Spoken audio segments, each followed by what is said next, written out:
غریب نواز کی بات کرنے والا ہوں۔ خواجہ غریب نواز فرماتے ہیں ولی کی 3 علامات ہیں، ویسے تو بہت سی ہیں مگر یہ خواجہ غریب نواز نے بیان فرمائی۔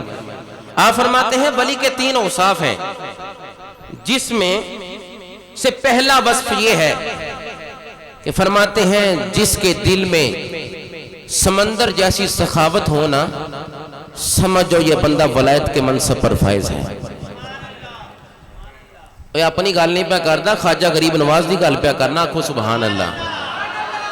فرماتے ہیں جس کے دل میں سمندر جیسی سخاوت ہو، سمجھو یہ ولایت کے منصب پر فائز ہے۔ پوچھا گیا خواجہ غریب نواز دوسری، آپ نے فرمایا جس کے دل میں آفتاب جیسی شفقت ہونا، سمجھو وہ اللہ کا ولی ہے۔ اور تیسرا وصف میرے خواجہ غریب نواز فرماتے ہیں جس میں زمین جیسی عاجزی ہو، سمجھو یہ بندہ اللہ کا ولی ہے۔ اب یہ تو اوصاف بیان کیے میرے شیخ عبدالقادر جیلانی نے اور خواجہ غریب نواز نے، او مصطفیٰ کریم علیہ السلام کے در دولت پر اپنی جبی کو جھکا کر پوچھتے ہیں آقا آپ ارشاد فرمائیں ولی کس کو کہتے ہیں؟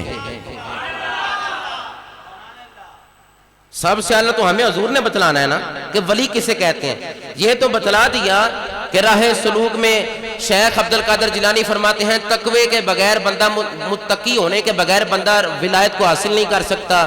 خواجہ غریب نواز فرماتے ہیں عاجزی بھی ہو، شفقت بھی ہو اور سخاوت بھی ہو۔ تو مصطفیٰ کریم علیہ السلام محبوب کونین مونس دل شکستگان علیہ الصلوۃ والتسلیم سے سوال کیا گیا۔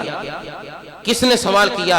سنن نسائی کی حدیث ہے، حضرت عبداللہ بن عباس رضی اللہ تعالی عنہما نے سوال کیا، محبوب کونین سے سوال کیا آقا اولیاء کاملین کی نشانی کیا ہے؟ ولی کسے کہتے ہیں؟ ولی کسے کہا جاتا ہے؟ حضرت عبداللہ بن عباس کو میرے آقا علیہ السلام نے فرمایا سنو اذا رؤوا ذکر اللہ، جس کو دیکھ کر خدا یاد آ جائے اس کو اللہ کا ولی کہتے ہیں۔ جس کو دیکھ کر خدا یاد آ جائے اس کو اللہ کا ولی کہتے ہیں۔ اے تن میرا چشمہ ہوئے تے میں مرشد ویکھ نہ رجاں،